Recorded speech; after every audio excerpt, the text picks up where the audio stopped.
This Fed Gov Today program is sponsored by Okta and Carahsoft.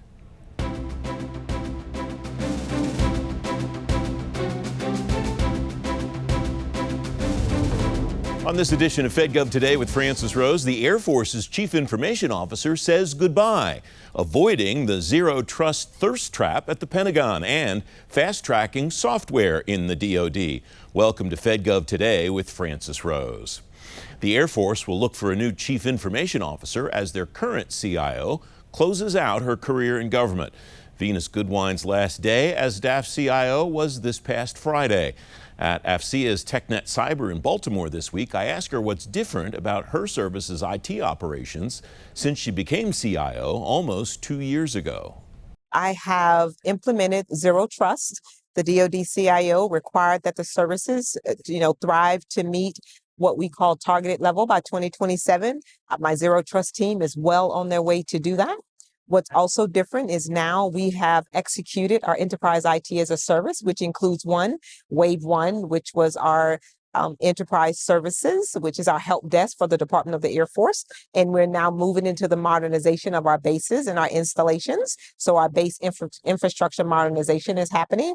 What also is different, my CDAO, my Chief Data and Analytics Officer, we are now establishing a AI Center of Excellence. And so that is going to be key to the department as we look at the entire continuum of artificial intelligence from not only the productivity piece, but also if you think AI-enabled autonomy and how do you do that in a responsible manner.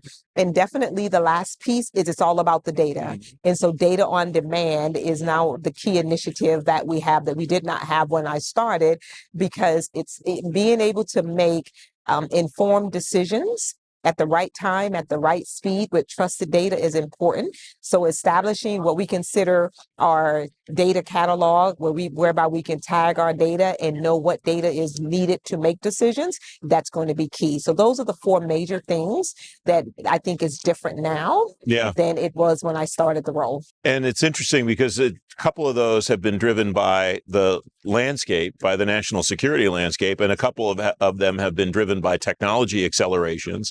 And then there are some that are a combination of both. Is it a fair read on my part? Yes, it is. Definitely the landscape. If you think about, if we're going to project power as a Department of the Air Force, Air and Space Force, we need to have the ability to do that from any installation. And you can do that when you have modernized infrastructure, not just most people think critical infrastructure is just the water and the fuel, but also having great transport that is modernized as well, secure and resilient. Communications path is important. So, and the other thing is data. Because data, again, is one of those things where we're a data-rich environment. From every sensor, it creates data. So all that telemetry, how do you use, and we'll talk about automation to really go through that data to make sense and act. So both of those things, I think, are really the landscape has changed. And then you also know from a cybersecurity perspective, even though I say I didn't mention that as one of the top fours, but definitely in the cybersecurity landscape, we have definitely modernized in that way. How do we automate, the risk management process, or how do we look at cybersecurity writ large for the organization through not only our workforce being trained and ready and skilled, but also making sure that we can make decisions faster in that cybersecurity space. Yeah, the cyber discussions that are happening here are interesting to me because the terminology is changing, it's evolving, I think, and zero trust and cybersecurity in the department have almost become synonymous, even though they're not exactly the same thing. And that's true, because what zero trust allows us to do really, and this, is to allow our airmen and guardians, our warfighters, to be able to have access from anywhere, regardless of the device they're on, regardless of the network they use, because we're securing it at the data layer and the application layer. And that is critical and a huge shift in culture for how we do business. But our current investment strategy is focused on that, because it doesn't matter whether it's one of my aircraft or if it's one of my networks, I still have to make sure that I secure it at the right level. Well, and the investment word that you just used is important too, because one of the things that I've seen both with your predecessor, Lauren Knausenberger, and now with you is when you come into an event like this and talk about your priorities, they match up to what's in the budgets that the service is asking for. That's not always historically been the case. I'm not picking on the Air Force. It's been all across DoD. No, absolutely. I just spoke about that today on the panel. It is important that every dollar we spend, that I understand the return and investment, but I also understand that it is aligned to the strategic objectives, not only of the Department of the Air Force, but of the Secretary of Defense. His focus is lethality, readiness, and efficiency. We've always talked about being more efficient, but now we need to put our money where our mouth is, so to speak, if you allow me to use that, because I have to know every dollar that I spend. How did I make that decision across the enterprise, not just in a silo of enterprise capabilities, but in the enterprise as of the department? You mentioned automation, and among those four things that you laid out, zero trust, the base infrastructure modernization, the AI Center of Excellence, and data, where are you using automation now, and what are the opportunities for your successor to drive automation into those areas? I think the biggest key is going to be to use AI as an automation technology for everything else, meaning that when I receive sensor data from my base infrastructure and understanding the posture of a base, I can have AI to look at that data. I can use AI on that data. When I think about cybersecurity and the risk management framework, I can use AI to comb through the sense of that data as well. If you know, a couple of weeks ago, our Katie Arrington talked about blowing up RMF, and we all got together in the room, and I applaud her for that bold action. And you'll know that we all have already started doing that, but now she's holding us to task. And what that really means when we say blow up RMF through this SWIFT process is automation. How do I automate the risk decision? But then how do I continuously monitor that risk decision that I've made to ensure that the countermeasures that I've applied are appropriate for the threat? When someone leaves service, as you are doing, there inevitably are things that you wish you could have stayed around to see to completion, I'm sure. What are those, and what will you track from the outside, I guess, to see how your team continues to kind of carry the torch? That's a good question. Two things. I'm going to continue to track the base infrastructure modernization. You know, when you think about the 180 plus installations that the Air Force has, and that where we want the Air Force and the Space Force, where we want to actually project power, I want to see that they have been modernized, but not in a cookie cutter spread type of way, but no kidding that the modernization fits the mission of the installation. So I'll be watching to see that project continues. I'll watch to see if the AI Center of Excellence actually produces the intended results, meaning that, yes, I can have this entire continuum, but mostly that I've actually developed a workforce that understands how to use and leverage AI across all of our mission sets. Those are the two things I will watch from the outside in.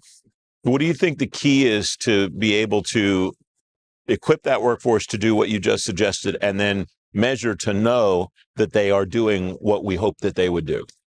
Two things: innovation and empowerment. I have always tried to create a culture of innovation in the Department of the Air Force, meaning I knew that we definitely have what we call a new technology or a data-centric workforce. And so in order to do that, I had to create a space for them in order to have this creativity or this innovation or even this curiosity. So we created the Innovation Landing Zone in the Department of the Air Force for that reason. And out of that have come some warfighter capabilities. You know, we have one of our radio mesh networks that was a result of the Innovation Landing Zone. But the other thing that goes with innovation is empowerment, is empowering the organization, the airmen and the guardians, to be able to say, yes, that works. No, that doesn't. Yes, we should start. No, we should stop. And really empowering them for those to make those types of decisions is going to be new, because every decision is not going to raise to the level of the Pentagon. But we want to be able to give good, strong guidance to the force around information technology so that they'll know how to make those decisions that are within their authority. We just have a minute or so left. My last question is a personal one, and I think it's been 5 or 6 years that this happened. You were still at the Agriculture Department. We did an event at the National Press Club, and afterwards I said, so what do you want to do next? And you said, I want to be a CIO. Now you've been a CIO. Is it everything you imagined that it would be? Absolutely. And you know why I can say that? People. I mean people. The Office of the CIO that I've had the pleasure of working with have been stellar. They have accepted every challenge that I've given them. And so every time I accept an award, I say, I accept this award on behalf of the Office of the CIO team. The other thing with people is my coordination with my counterparts and my coordination with industry. That type of collaboration has made this job everything that I thought it would be. It's not easy, but it was fun. Outgoing Air Force CIO Venus Goodwine. You can read more about the Air and Space Force's IT and cyber posture and find more of our coverage from TechNet Cyber on today's show page at fedgovtoday.com. Up next, avoiding the zero trust thirst trap at the Pentagon. Fed Gov Today with Francis Rose continues in a moment. Don't miss DE25, Driving Outcomes Through Data, a special program presented by Booz Allen and Fed Gov Today. The data is in, and it's transforming the way government works. From AI at the edge to multi-cloud strategies inside the intelligence community, you'll see how tech is driving better outcomes across federal agencies. Watch it Tuesday, May 13th at 8:30 p.m. on WJLA 24/7 News or simulcast online at fedgovtoday.com. Welcome back. Several breakthroughs are coming in the Defense Department's zero trust efforts. The department's goal is to get to full target level implementation of zero trust by the end of fiscal 2027. Sabrina Lee is Federal Sales Director at Okta. At TechNet Cyber, I ask her what organizations in DoD should avoid in implementing zero trust. Don't just buy a bunch of vendors and go down a checklist, right? You can go down the 91 target activities in the DoD zero trust reference architecture, and you can find a vendor for all 91, right? Or you could maybe center it around 30 if you want it. It doesn't matter. The thing that I advise everyone on is don't focus solely on the requirements that the vendors meet. Focus on how the vendors talk to each other. Because at the end of the day, the thing that's the most important in zero trust is this concept of shared signals. So if I'm an identity vendor and you're an endpoint vendor, and we don't do a good job talking to each other and alerting each other, hey, I saw a compromised identity, you should brick their device. Or, hey, I saw a compromised device, you should do something with their identity, right? That is the key to zero trust, in my opinion. And a lot of times the checklist model finds a great identity vendor and a great endpoint vendor or others, and they don't talk to each other. So I think that's really crucial as a first step. So how does one evaluate whether that communication line is as open as it should be? Yeah, I mean, I think, the old process of sort of issuing RFIs and waiting for a bunch of vendors to respond and then kind of reading through all of those responses is a little antiquated. And there are better ways to use, AI and other automated tools to assess what's out there in the market and what vendors are actually investing in doing the good job of talking to each other. The biggest thing that I could advise is to go with vendors who support open standards. They don't lock you into their specific protocols or their specific technology. They are based on independent, neutral, open protocols and standards. That's probably the best thing. But on top of that, the pre-built integrations based on those standards really matter. A vendor like Okta, we have pre-built integrations with tons of different security and infrastructure providers. So those are a few tidbits I would say. It probably is encouraging to you then that open standards are becoming the kind of the coin of the realm across the department, not just in cybersecurity, but across all types of acquisition. Yeah, and especially in identity. So identity is a little bit of it's sort of stood still in time for a while and was dominated by one vendor. And over the last 20 years, there have been a ton of new standards being introduced into the market, which isn't common in every vertical. So it is kind of nice to be part of a vertical where new standards are being introduced all the time. That has been really, really encouraging. What are the gaps that you see? What are the holes in the wall still that remain for organizations that are really trying to lock this stuff down? Yeah, I see a big gap right now, and I serve the Department of Defense. I can't speak for all of federal, so I'll give you my perspective on the Department of Defense. In the DoD, there's a lot of talk about wanting modern SaaS, cloud, innovative technology. But then when they push out requirements, the requirements state that the technology must work on all of our fabrics, all of our very customized, air-gapped, classified systems. And a lot of the most innovative technologies can't support that whole requirement, but they can on some level. And when you do these big RFIs and RFPs, you hamstring yourself into getting a bunch of responses about legacy technology. So my advice would be maybe smaller scoped RFIs that give you quick wins where you need them, right? Not trying to eat the entire elephant and finding a technology that works for every single subset of mission areas. Yeah. A quick final thought. Do you see progress in that area? Is the department getting it and getting better at it? I do. And I think the recent guidance from the administration around OTAs is going to help. Those are faster procurement timelines. They're faster research and development timelines.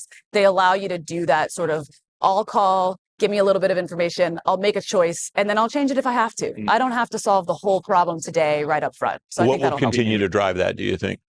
Honestly, the talent in the DoD and in the government. I think retaining talent right now is critical in our government. And I think that the more innovative talent that we can keep on staff, the better the process will be. You can read more about Zero Trust at the Pentagon on today's show page at fedgovtoday.com. Up next, fast-tracking software in the DoD. Fed Gov Today with Francis Rose continues in a moment. Innovation doesn't wait, and neither do we. At Maximus, we solve problems, streamlining operations, delivering solutions at speed and scale that drive measurable results. From strategy to execution, we simplify complexity, building trust through expertise and innovative technology. Every service, every time. Efficient government delivered. We don't follow innovation. We drive it. Maximus. Welcome back. The Defense Department has a roadmap now for acquiring the new software it needs. The department released its software modernization implementation plan for fiscal years 25 and 26 last week, along with establishing the Software Fast Track Initiative. George Lamb's Director of Cloud and Software Modernization in the Office of the CIO at DoD. At TechNet Cyber this week, I asked him how all those pieces fit together. Yeah, the software modernization really came from, if you go 5 years ago to the DIB swap report, we realized software is never done. Fundamentally changing from legacy, fundamentally changing from programs that take 2 or 3 years before if you know they're failing or not. So we switched to the software modernization strategy. That evolved into 3 goals: software modernization, cloud, and culture. Those are the 3 fundamental. If you get those right, then you can start doing modernization. After the goals came out, we rolled into the software modernization implementation plan. We did a 2-year plan. We were very cognizant about not doing too much. Like, you want to make sure you have something that's achievable, and if you try and boil the ocean, it's not going to work. So we were aligned along the 3 goals. In the cloud space, things like JWCC, get to the cloud, looking at our OCONUS strategy. How are we going to actually, if you look at the business of the Department of Defense, it's OCONUS, it's CONUS. Its edge is probably leading, not like the typical cloud service providers where it's all regional with big regions. So we're aligning with that. In the software modernization, it's the software factories, getting consistency across the software factories, getting continuous ATO, so we're pushing out things consistently, getting things like reciprocity so we can interact, and the APIs so we can build programs like JADC2 and CJADC2. So that's kind of in the software. And in the culture space, it's keeping our people up to date, innovative contracts, so we're working with third parties. We're taking in government and non-government, sort of the best of the commercial space. So those are the goals. We did them. We kind of knocked it out of the park for 23 and 24. And then we started 25 and 26. The really interesting things in 25 or 26 is the foundation's still there, but we're looking at artificial intelligence and we're looking at legacy programs. We're kind of at that point in a transition over 5 years to no longer doing lighthouse programs, no longer doing pilots, but how do we take the proof that we've done in the past 2 years and turn that into the big programs? So I think we're kind of on that cusp, and we're going to have more documentation coming out. We got the plans. The next thing really come out is instructions. So instructions, goals, fundamentally changing how we lay down the law for developing software. And you can see that with the software acquisition pathway that Sean Brady was championing. Right now, there's law that says we really should follow the acquisition pathway. So changing from 2 to 3 to 4 year cycles to putting agile in, cycles, DevSecOps, all those in the acquisition. We've got to follow that with how do you map that into the test community? the security community, the assurance community. There's lots of different places to fit in. Yes, all the documentation fits in. The last one that's really exciting, we're just coming out with it, I'm hoping it's on the website today, is the state of DevSecOps in the Department of Defense. That looks back, we worked with the Software Engineering Institute from Carnegie Mellon, looking back at 5 years to see where have we come to and where are we? How do we quantitatively assess where we are today? And use that to leapfrog and to keep making progress in the future. So lots of documentations, goals lead to plans, lead to assessment, lead to the future. I want to talk about AI and legacy as written about in the 25-26 plan here in a moment. But before we get away from that, I want to ask you, you mentioned the software factories and getting consistency out of the software factories. What did you have to make consistent among the various services and their software factories? And what does that look like today? Yeah. So if you look at our evolution, I kind of think like 4 years ago, we were startups. We had some software factories that kind of knew what they were doing. They kind of knew best practices. They just started building. You know, they're cranking out stuff, Kessel Run, Platform One. They're all doing interesting work, but they're not really part of the ecosystem of the services. If you look at it today, all three services, probably the Navy in particular, the Navy did an assessment of all their software factories, found out what's working, what funding models, how do you decide which software factory to use? How do you have redundancy and consolidate that so we're not having inefficiencies and you really direct things? So all of the services are putting together cloud service offices or software modernization offices, and they're taking control of their portfolios and actually treating like a business entity. It's no longer the startup mentality where everyone's trying to figure out their own funding. It's no longer, you know, I have a software factory. Who's my customer? Yeah. Which software factory did I go to? So now you go to the Navy and the Navy will direct you. Or you go to the Army and the work that Mr. Garciga is doing to put policy and really direct the most efficient, and I love what the Army is doing, the most secure. They've shut down some software factories that they didn't think were secure enough. And his experience from when he's in the intelligence space, he's bringing that to get really secure factories in the Army. And then same in the Air Force with the software directorate. So they've combined all of the separate software development efforts under the software directorate under Mike Jennings. And they're looking at how do I build a standard base for all of the organic work? And how do I use that to feed the factories for the F-16, the F-35, the bombers there? So they're all using the same fundamental and tooling underneath. There's no longer, you know, everyone's kind of do it themselves. They kind of share, but there's actually guidance on how to build these software factories. So it's really a maturation of the ecosystem for how they all work together, but really how the department manages these resources from the way the department works. Like the services have a lot of the authority and they're taking control of some of the directives we put at the CIO, sort of encouraging this is the right way to do it, and now they're actually managing it. It's pretty exciting. A lot more I'd like to cover there, but I do want to ask you about the 25-26 plan, and you mentioned AI and legacy are two big elements of that. Artificial intelligence was at a completely different place in fiscal 2023 when you wrote the first plan compared to where you are today. How do you allow in creating a plan like this for that kind of elasticity? We don't know where we might be halfway through fiscal year 26 with some of these technologies, or we might be pursuing something that we don't even know about today or aren't thinking about today. The way that we're operating is guidance precedes policy. Right, so we do experimentation. In the software space, we do lots of experiment. We build factories, some fail, some are, and the lessons we take in AI, I think CDAO, they were trying to figure out how AI can be used in the department. What's the governance? Like, what's the ethical uses that make sense? So we've got a lot of good policies, understanding how it fits into the business model of the department. The thing that hasn't quite been as successful is how do you inject those models into real systems? So when I think AI from the software side, it's just software, right? There's nothing special about it. It's a package. It does some cool things. So we're looking at it two ways from the 25-26 plan. The thing we started out first is how do you use AI to build software faster? We call it AI for the software development lifecycle, or AI for SDLC. So if you look at the commercial space, you're hearing great efficiencies. Like one programmer using AI can be like 4 times more efficient. So those efficiencies come through tooling and how to implement AI. So we're putting a focus on the right tooling and the right ways to use AI to be more efficient. And that's one aspect, and that's where we started out first. So we got a team from MITRE that's helping us put down guidebooks and playbooks on how to get the teams more efficient. The second is where really the value comes from like when you hear the hype of AI, it's like making decisions. How do you get models and inject them into software? And the challenge in the department is how do you get any software and put it into production? Because it's not real. It's wasted software until it gets into production. These AI models, they have to have a way to get through a DevSecOps pipeline. They have to get through the testing process. They have to get into the field, and then the feedback has to come back. So that's where you can see the software methodology of DevSecOps married with the sort of the maturation of AI, looking at actually solving a problem that we care about is AI in production. Mm-hmm. You mentioned the state of DoD DevSecOps. What do you think, I don't want you to get ahead of a document if you can't, but what do you think that state is right now, and what state would you like to see DevSecOps get to in the department?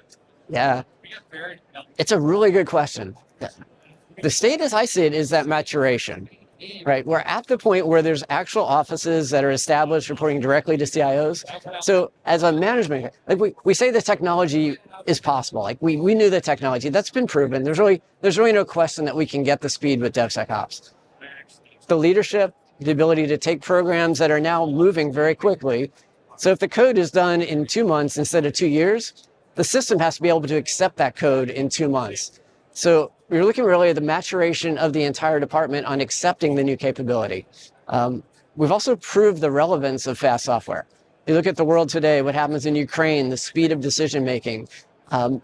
We know we have to move at that pace. We know we have the technology to move at that pace. We've got the guidance that shows how to get there. But I think in the next year to 5 years, especially with the new administration, it's going to be changing the culture to accept what we can build and to move that into production very quickly. You can read more about all the items George and I discussed and find links to read them for yourself on today's show page at fedgovtoday.com. FedGov Today continues in a moment.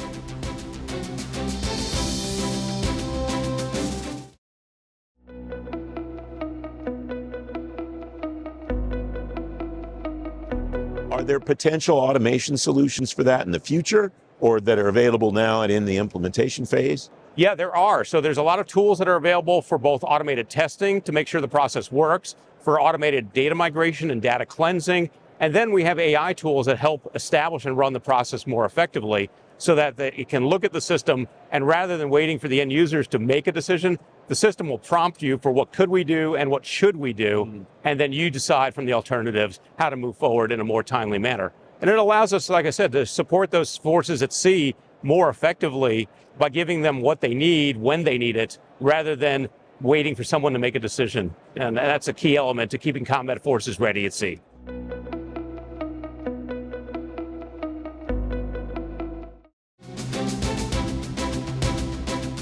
FedGov Today TV returns next Sunday morning at 10:30. The Naval Research Lab is on the cutting edge of warfighting. The lab's commanding officer, Captain Jesse Black, will be here.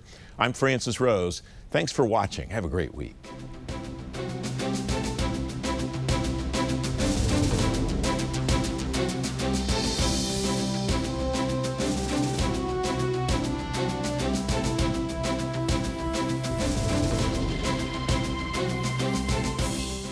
If you want insights from agency and industry leaders on the latest topics in technology, management, workforce, defense, and acquisition, sign up for the FedGov Today podcast with me, Francis Rose. I release new episodes every Tuesday and Thursday, so you'll stay up to date on the issues that matter most to federal government leaders. Listen at fedgovtoday.com and everywhere you get your shows. Don't miss out on the conversation. Follow the podcast today.